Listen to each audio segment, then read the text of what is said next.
என்னை தேடி வரும் துன்பத்திடம் சிரித்துக் கொண்டே கேட்டேன், யாருக்கும் என்னை பிடிக்காத போது என்னை எப்படி உனக்கு அடிக்கடி பிடிக்கிறது, என்னிடம் வந்து கொண்டே இருக்கிறாயே என்று.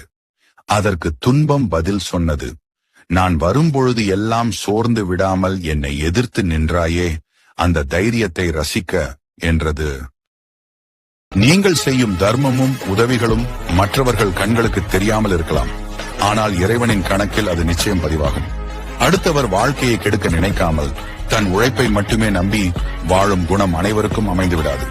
உங்கள் எண்ணம் தூய்மையாக இருப்பதால் உங்களுக்கு வரும் சோதனைகள் யாவும் பனி போல விலகிவிடும்.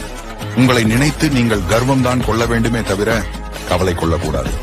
உலகம் உங்களை போற்றாவிட்டாலும் தர்மம் உங்கள் பக்கம் இருக்கும்போது காலம் கொஞ்சம் தாமதமாக ஆனாலும் வெற்றியும் நிம்மதியும் தானாகவே உங்களை தேடி வரும்.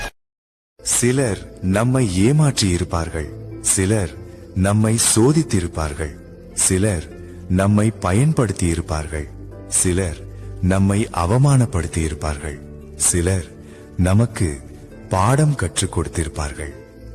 ஆனால் ஒன்றை மட்டும் நினைவில் கொள்ளுங்கள், அவர்கள்தான் நாம் சிறந்த மனிதர்களாக மாற முக்கிய காரணமானவர்கள்.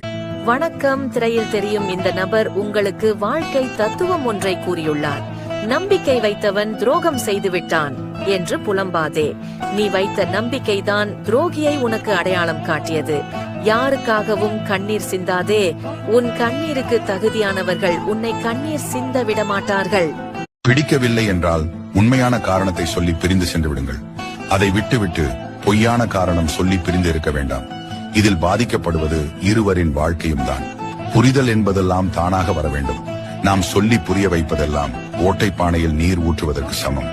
பேசாமல் இருந்தால் அன்பு கூடும் என்பதெல்லாம் சுத்த பொய். மொத்தமாக மறந்து விடுவார்கள்.